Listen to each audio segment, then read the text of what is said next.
Hi guys, and welcome to Distilling's training area, where today we're going to be talking about yeast, and specifically EC1118.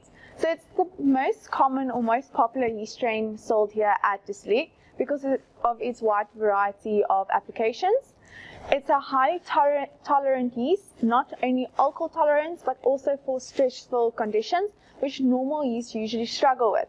So I'm talking about sugar wash fermentations as well as your secondary bottle carbonations.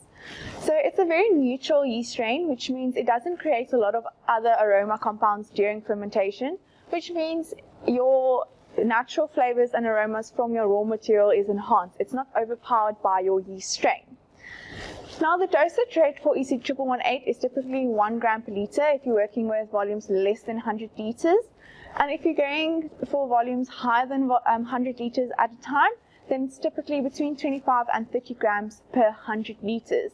The lower dosage rate is due to you'll typically apply yeast rehydration when you're working with these larger volumes, but I'm not going to talk about yeast rehydration in this video. Rather just go onto our website under articles, under fermentation, you'll see that there's an article that discusses yeast rehydration or direct addition.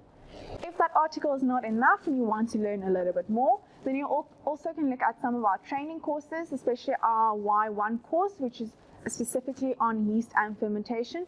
Also a little bit on our winemaking, our W12 fruit winemaking course. So they will also be discussing a whole of characters about yeast and especially yeast rehydration. Now let's quickly look at our specifications of our yeast.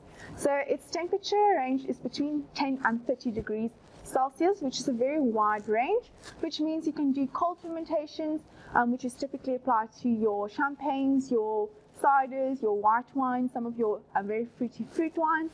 And you can also push the temperature to 30 degrees where you'll get a very faster fermentation rate, which is ideal for your sugar wash fermentations. And its alcohol tolerance is very appealing to distillers because it can tolerate up to 18% ethanol, which means it can produce 18% ethanol before it actually kills itself due to alcohol toxicity. Its nutrient demand is also quite low, which is ideal if you're working specifically with your sugar wash fermentations, which is a very harsh condition. Okay guys, and that was our EC1118.